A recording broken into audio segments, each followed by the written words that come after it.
ہمارے ہاں مولانا محمد امین اکاڑوی رحمۃ اللہ علیہ فوت ہو گئے، مدتیں ہو گئیں، اللہ تعالیٰ ان کی قبر پہ کروڑوں رحمتیں نازل فرمائیں۔ ایسا عالم صدیوں میں نظر نہیں، ہم نہیں، ہماری کیا اوقات ہے، علماء یوں لکھتے ہیں کہ ایسے عالم صدیوں میں نہیں نظر۔ وہ حضرت پتہ ہے مولانا امین اکاڑوی رحمۃ اللہ علیہ ایک بات فرمایا کرتے تھے، سننا، حضرت فرماتے تھے ہمارے کچھ لوگوں نے قرآن پاک کی آیات کو 3 اقسام پہ تقسیم کیا ہوا ہے۔ کتنی؟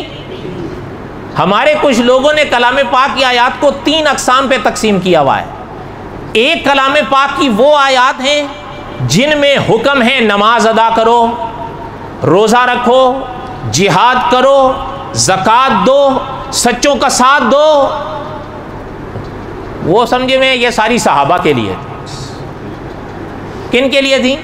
یہ ساری صحابہ کے۔ اچھا، دوسری آیات وہ ہیں جن میں جہنم کا ذکر ہے، اللہ نہ کرے کہ یہ کرو گے تو اس کا بدلہ دوزخ ہوگا، وہ کرو گے تو اس کا بدلہ دوزخ ہوگا، جیسے اللہ تعالیٰ نے کلام پاک میں فرمایا وَقَالَ رَبُّكُمُ ادْعُونِي أَسْتَجِبْ لَكُمْ إِنَّ الَّذِينَ يَسْتَكْبِرُونَ عَنْ عِبَادَتِي سَيَدْخُلُونَ جَهَنَّمَ دَاخِرِينَ۔ انہوں نے سمجھا یہ ساری کافروں کے لیے ہیں۔ یہ کن کے لیے؟ یہ ساری کافروں۔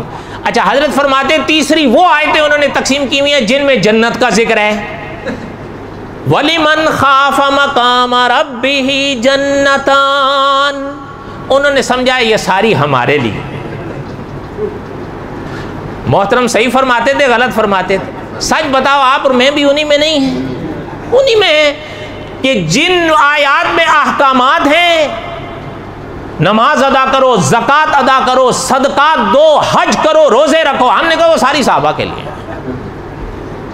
اچھا، جو دوسری آیات ہے وَقَالَ رَبُّكُمُ ادْعُونِي أَسْتَجِبْ لَكُمْ إِنَّ الَّذِينَ يَسْتَكْبِرُونَ عَنْ عِبَادَتِي سَيَدْخُلُونَ جَهَنَّمَ دَاخِرِينَ، ہم نے کہا وہ ساری ان کے لیے۔ اچھا، اور تیسری آ گئی جنت والی، وہ کہا وہ ساری ہمارے لیے۔ اِنَّا لِلَّهِ وَإِنَّا